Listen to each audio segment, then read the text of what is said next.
지금 세계에서 가장 위험한 바다를 하나 꼽으라면 많은 전문가들이 바로 호르무즈 해협을 말합니다. 이 해협은 겨우 폭 33km 안팎의 좁은 바다입니다. 그런데 이 길 하나가 흔들리면 국제유가가 뛰고 해상 운임이 오르고 세계 물가가 흔들리고 한국 경제까지 직접 충격을 받습니다. 오늘은 호르무즈 해협이 정확히 무엇인지, 왜 이렇게 중요한지, 이란은 실제로 어떻게 봉쇄할 수 있는지, 봉쇄가 되면 세계와 한국은 어떤 타격을 받는지 전문가처럼 하지만 쉽게 설명드리겠습니다. 1장. 호르무즈 해협은 어디에 있나? 호르무즈 해협은 이란과 오만 사이에 있는 해협입니다. 이 해협은 페르시아만 안쪽의 산유국들을 오만만과 아라비아에 그리고 인도양으로 연결하는 유일한 바다 출구라고 보시면 됩니다. 즉 사우디, 이라크, 쿠웨이트, UAE, 카타르, 이란에서 배에 실어 내보내는 원유와 가스가 세계 시장으로 나가려면 결국 이 좁은 길을 통과해야 합니다. 겉으로는 33km 정도라서 생각보다 넓네 하고 느낄 수도 있습니다. 하지만 문제는 배가 아무 데로나 다니는 게 아니라는 점입니다. 실제 통항로는 한 방향에 약 2마일 약 3.2km, 반대 방향에 약 2마일 3.2km 정도에 불과합니다. 사이에 완충구역이 있고 대형 유조선들은 사실상 정해진 길을 따라 지나가야 합니다. 그래서 군사적으로나 상업적으로 매우 취약한 병목이 됩니다. 이 장 언제 만들어졌나에 대한 정확한 답. 여기서 많은 분들이 호르무즈 해협은 언제 만들어졌나요? 이렇게 묻습니다. 정확히 말하면 호르무즈 해협은 사람이 만든 해협이 아닙니다. 수에즈 운하처럼 공사해서 만든 길이 아니라 오래전부터 존재한 자연 해협입니다. 그러면 왜 이름이 호르무즈일까요? 이 이름은 해협 근처의 역사적인 무역 거점 호르무즈에서 왔다고 보는 게 일반적입니다. 엔사이클로피디아 이라니카에 따르면 호르무즈는 적어도 10세기에는 이미 중요한 항구로 기록됩니다. 즉 이 바다가 갑자기 현대에 중요해진 것이 아니라 중세부터 무역과 전략의 거점이었던 것입니다. 다만 오늘날처럼 세계 에너지의 목줄이 된 것은 20세기 이후 중동 석유 시대가 열리면서입니다. 3장. 왜 세계에서 가장 중요한 해협인가? EIA에 따르면 2024년 기준 호르무즈 해협을 통과한 원유 흐름은 하루 평균 2천만 배럴이었습니다. 이는 전 세계 석유 소비의 약 20% 수준입니다. 여기서 끝이 아닙니다. 이 해협을 지나간 원유 콘덴세이트의 84%, LNG의 83%가 아시아로 향했습니다. 그 중심에 중국, 인도, 일본, 한국이 있습니다. 즉 이 해협은 중동만의 문제가 아니라 아시아 제조업 전체의 에너지 혈관입니다. 석유는 단순히 자동차 연료가 아닙니다. 정유, 석유화학, 플라스틱, 항공,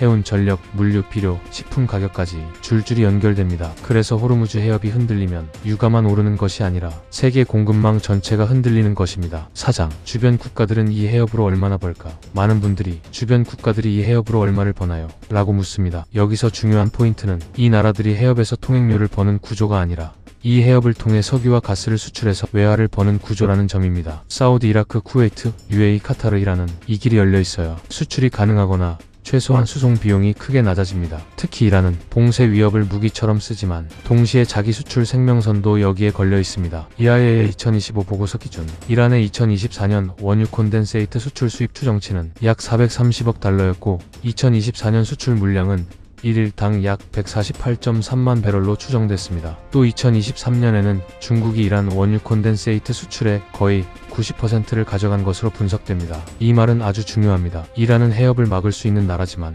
해협이 살아있어야 돈도 버는 나라라는 뜻입니다. 그래서 이란이 해협 봉쇄를 말할 때는 진짜 장기 봉쇄라기보다 상대에게 극도의 압박을 주는 전략 카드로 쓰는 경우가 많습니다. 5장. 이란은 실제로 어떻게 봉쇄할까? 이제 핵심입니다. 이란은 해협을 어떻게 봉쇄할까요? 정말 양쪽 해안에서 레이더로 보고 지나가는 배를 그냥 쏘는 식일까요? 부분적으로는 맞지만 실제는 훨씬 더 복합적입니다. 첫째, 해상기뢰. 기뢰는 가장 무서운 수단 중 하나입니다. 배를 한 척 침몰시키는 것보다 기뢰가 깔렸을 가능성만 있어도 선사와 보험사가 움직이지 않습니다. 로이터즈는 전문가 분석을 인용해 이란이 5,000에서 6,000기 규모의 기뢰 재고를 가진 것으로 전했습니다. 둘째, 대한미사일. 해협은 좁고 항로는 정해져 있기 때문에 해안 배치 대한미사일이나 드론 위협에 취약합니다. 특히 큰 유조선은 빠르게 회피하기도 어렵습니다. 셋째, 드론 무인수상정. 최근에는 값싼 드론, 자폭형 무인수상정, 고속정의 공격이 더 현실적인 위협으로 떠오릅니다. 이건 대형 해군이 있어도 완전히 막기 어렵습니다. 넷째, 나포와 공포전. 배를 다 쏘지 않아도 됩니다. 몇 척만 공격받고 보험료가 뛰고 선사들이 운항을 포기하면 이미 해협은 사실상 멈춥니다. 로이터즈는 보험료가 크게 오르고 대부분의 통항이 멈췄다고 전했습니다. 즉 호르무즈 해협 봉쇄는 철문을 닫는 것이 아니라 위험을 폭증시켜 아무도 못 지나가게 만드는 것에 가깝습니다. 6장. 피해갈 방법은 없을까? 완전히 없는 것은 아닙니다. 사우디와 UAE는 해협 해협을 우회할 수 있는 파이프라인 일부를 가지고 있습니다. EIA는 공급 찾을 시 사우디와 UAE에서 합쳐 1일당 약 260만 배럴 정도 추가 우회 여력이 있다고 봤습니다. 하지만 문제는 규모입니다. 호르무즈 전체 통과량은 하루 2천만 배럴 수준입니다. 260만 배럴은 충격을 조금 줄여줄 뿐 전체를 대체하기에는 너무 부족합니다. 게다가 카타르 LNG는 해협 의존도가 매우 높습니다. 그래서 봉쇄가 길어지면 원유뿐 아니라 가스 시장도 같이 흔들립니다. 이게 전기요금, 산업용 에너지 비용, 비료 원가까지 연결됩니다. 7장 현재 진행 상황은 어떤가?